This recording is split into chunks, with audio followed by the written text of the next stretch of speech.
Hello, everyone. This is the Communities Army of Ukraine podcast. My name is Dmytro Vasilenko.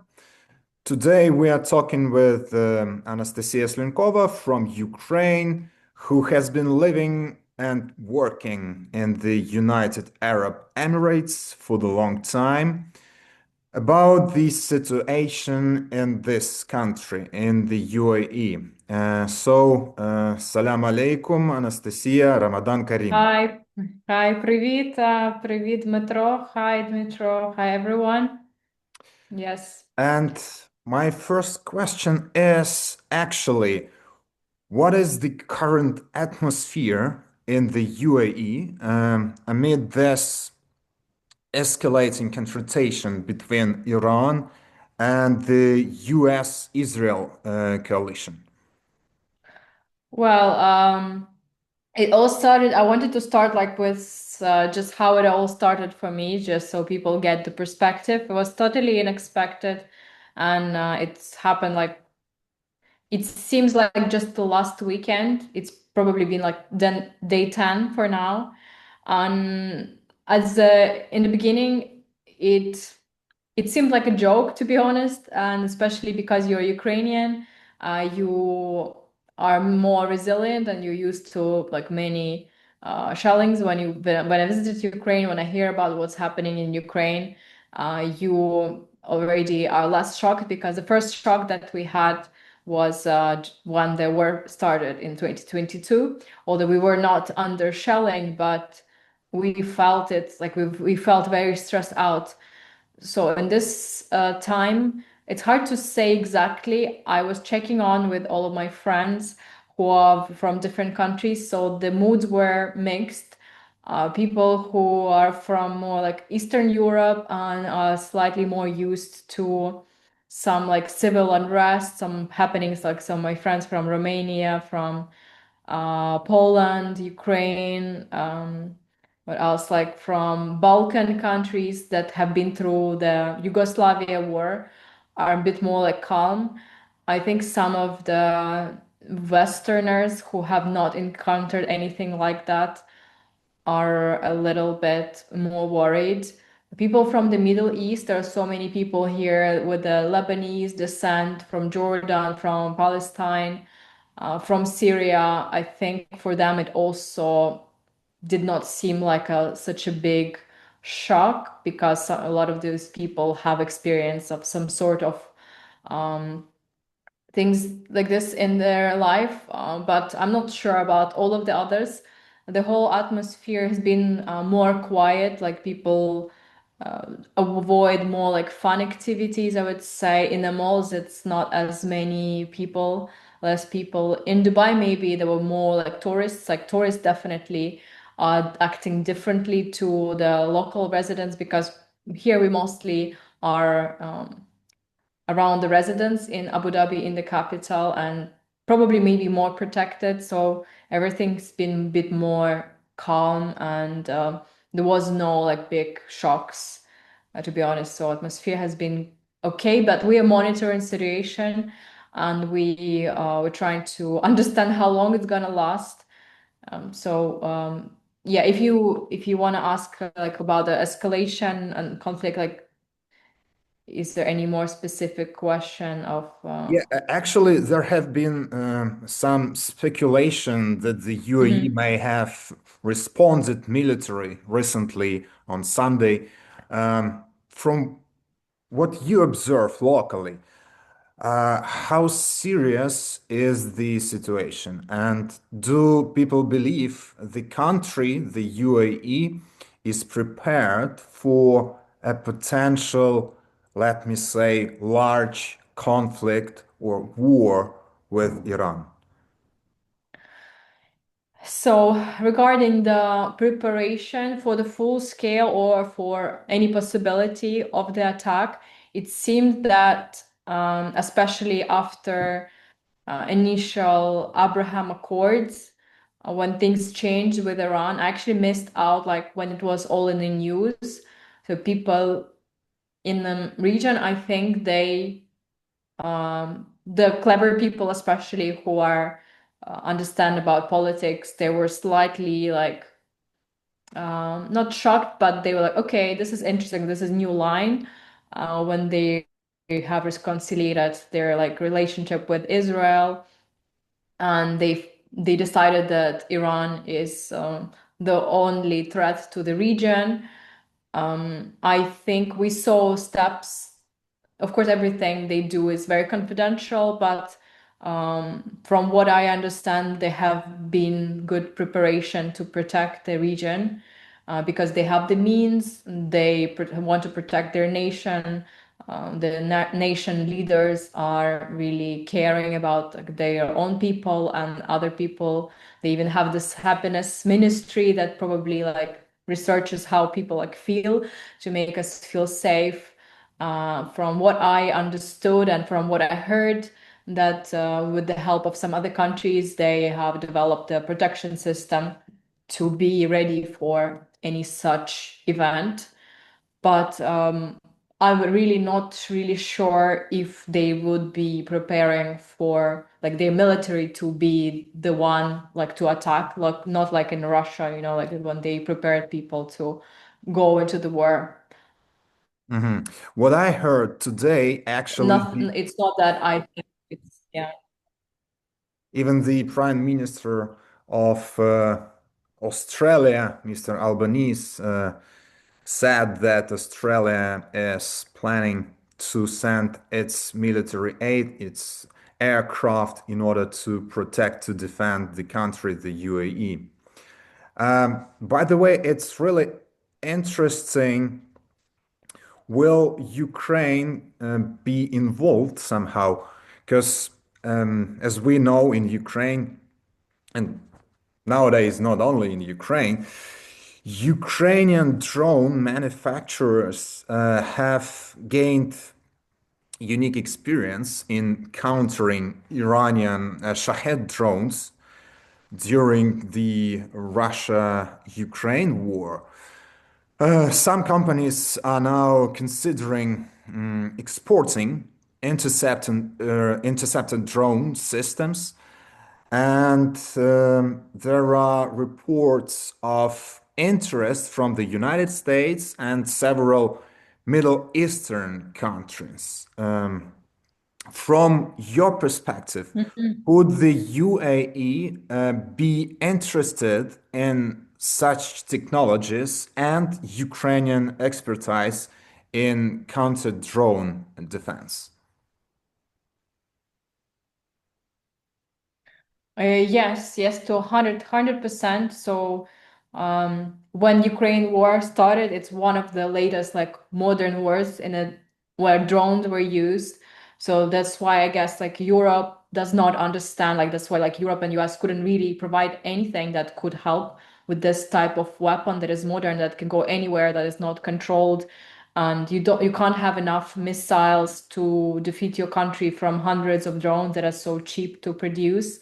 So when I studied the matter further, yeah, Iran definitely can produce a lot of them. They even produce for Russia, and Ukraine was the first country that encountered this type of issue. Um, so even like me and some other people who have experience living in the UK, in England, they say probably like here it will be dealt quicker. Like we think if a drone attacks would come to Europe, they would just like pull out like all like air defense systems. Probably they would not be able to, if there'll be like thousands of drones like in Ukraine, they probably will have an issue. So definitely the country that has experience in dealing with drones would be so helpful. I'm proud of Ukraine for developing this technology, of course. Yeah, it seems like it's gonna help a lot. And we heard this in the news. It was not confirmed like officially from this side, like this side of the government. They really like keep everything private. Um, Probably that's true. I guess it is true, what he's saying, and there will be interest. Of course, every country in a nation should train their systems, their armies to use this, because now we know it's a real threat and it's really ineffective to use missiles that cost millions of dollars, and they're so limited, they're so hard to produce against a drone that is so cheap to produce, and they can produce it on a massive scale. So of course it will be very, very in Useful. high demand for not just this country. I think every country in the world should consider that this could be a threat. Definitely. Anastasia, let's talk about Dubai and the so-called safe haven reputation of this city. Recent reports suggest that Dubai's real estate index has experienced its sharpest drop since the pandemic, with property values falling dramatically in a short period, and actually global capital reportedly leaving the market. In your view, is Dubai beginning to lose its reputation as a safe haven for international money? Or do people in the UAE still see the Emirate as a stable financial refuge? Yeah. So yeah, it's a good question. On the first hand, of course, Dubai was attractive to many millionaires from US, Europe, from any like nationality. So there are differences of where people coming from. If these are the millionaires who lived here and they have their own like money from whatever like else they do in the world, and they chose Dubai as a safe haven for avoiding taxes, um, definitely they might be looking for somewhere else right now. There's a few people, families that I know that have left the country for now, but I think they still love it. Like there's still some safety. Um, if it will become quiet again, I think they're really likely to just return because everything just works beautifully here, and they choose like British education for their kids. They love the conveniences, like they love the connections through the regions that they have. uh Southeast Asia, like they now say that Singapore will be the new haven. It's likely. We don't know what's gonna happen there, if people will prefer it or not. We will see. So this, for really high net worth wealthy people, there is a possibility who want to avoid like huge taxes and keep their kids in good private schools with British curriculum. I guess this might happen. For the other, there's a large proportion of these individuals that I just know from my experience that are either coming from not like from the passports of other countries, like from India, from China, from even Iran, Syria, who cannot easily settle like some of the Westerners in London. So London was a safe haven, and now it was stopped because it started taxing your overseas income. So it lost a lot of people who would come to Dubai. So, and depending on the background of those people, they might be a bit more resilient and they might not see it as a big threat. So in my opinion, some other people, they just don't really have too much choices, and I think they're likely to stay for now unless it becomes really bad. But as we can see, everything's managed really well. Like planes are flying, the food is available, they're sustainable as long as the infrastructure works and people can continue their life. I think at least like half of those people are going to be okay, because as we know, like some of them are coming from even like Ukraine and Russia, and they're quite like used to things like this. It's not like perfect, but it becomes normal. Like probably like in Ukraine, some people left in the beginning and they will come back after. So Mhm. that's just my opinion. Anastasia, my last question will be like this. Since the start of the full-scale war in Ukraine, the UAE has often been described as one of the global hubs where Russian business and capital relocated after Western sanctions.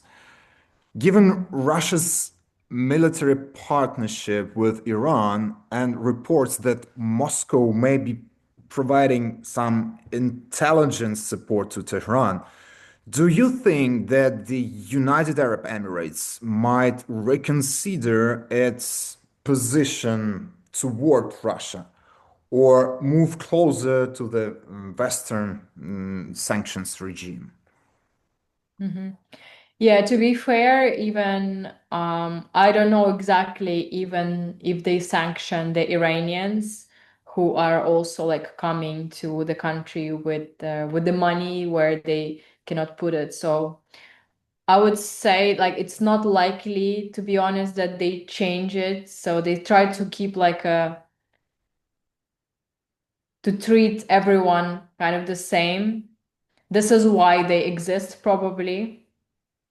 So in general, like I don't think they're likely to change anything regarding this. I don't know like if they at the moment like sanction even Iranians, if it's they are a threat to the country, maybe they'll start there. But they're really selective, and if Russia does not pose like a direct threat to them, probably they're not going to change. But we don't know what happened. It's just the beginning. I think it's this process. If it lasts like longer, like in Ukraine, the first things happen, like 2014, and then the full scale much later. So only even like afterwards, if they see like a real connection to this, I don't think it's going to be immediately effective, to be fair, So, because there's too many like ties. They try to keep this neutrality. And yeah, I listened to the explanation of this like professor, I forgot his name. He's like doing the game theory, like, okay, so Iran, if they would just like be about money, they could be like Dubai, and Dubai is like less about values and more about just like money, to attract people. And their mantra, like even in Dubai Mall, there is on a wall of Dubai Mall, they like we're open to every nation, to anybody, as long as it brings us like commercial benefit, basically. mhm. So unless they really are like targeting UAE's population or like water facilities, infrastructures, then something really that affects the livelihood of people. We'll see.